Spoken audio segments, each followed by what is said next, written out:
நடந்த வன்முறைக்கான முழு காரணம் அரசும் அரசால் ஏவிவிடப்பட்ட காவல்துறையும் தான் சார். அவர் சொல்றாரு சமூக விரோதிகள் நுழைய முற்பட்டதால நாங்க தாக்கணும் அப்படின்னு. அப்ப நீங்க சமூக விரோதிகளை தானே தாக்கி இருக்கணும், மாணவர்களை ஏன் தாக்குனீங்க?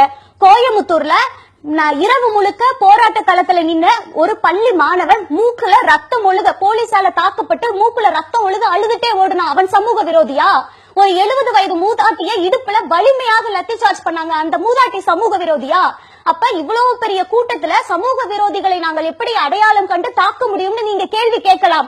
அதே கேள்வியை நாங்க திருப்பி கேட்கிறோம். இத்தனை பெரிய கூட்டத்துல சமூக விரோதிகளை நாங்க மட்டும் எப்படி அடையாளம் கொண்டு கொள்ள முடியும்? அந்த சமூக விரோதிகள் நுழைய உட்பட்ட பொழுதும் கூட அதையெல்லாம் தகர்த்து நாங்கள் ஒற்றுமையா நின்று போராடி காமிச்சோம்ல. நீங்க ஏன் சார் அவங்களை தடுத்து நிறுத்தி எங்களை பாதுகாக்காம எங்களையே தாக்குனீங்கன்னு நான் கேட்கிறேன். காவல்துறைக்கு ஒரு கடமை இருக்கிறதுன்னு கருணாநிதி ஐயா அவர்கள் சொல்றாரு. காவல்துறையின் கடமை இதுதானா? இன்னைக்கு நீங்க பண்ணது காவல்துறையின் கடமை இல்ல, இது உங்களுக்கான அவமானம் சார்.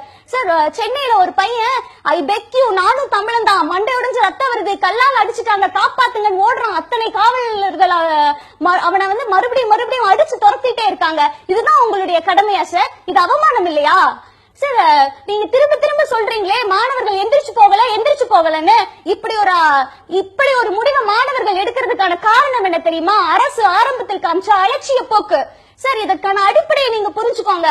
16ஆம் தேதி போராட்டம் தை 1ஆம் தேதி போராட்டம் தொடங்கிருச்சு.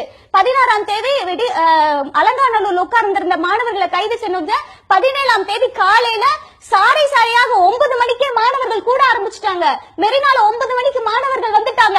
17ஆம் தேதி ஆளும் கட்சியை சார்ந்தவர்கள் முதலமைச்சர் எல்லாரும் என்ன செய்து கொண்டிருந்தார்கள் எல்லாருக்கும் தெரியும். அதற்கான சாட்சியாக ஆளும் கட்சியை சார்ந்த காட்சி ஊடகமே இருக்கு சார். அப்ப யோசிச்சு பாருங்க, நீங்க அன்னைக்கு ஒரு மக்கள் தலைவருக்கான 100ஆண்டு விழா கொண்டாட்டத்தில் இருக்கீங்க. ஒரு மக்கள் தலைவருக்கு செய்யும் உண்மையான மரியாதை அவருடைய சிலைக்கு மாலை போடுறதா?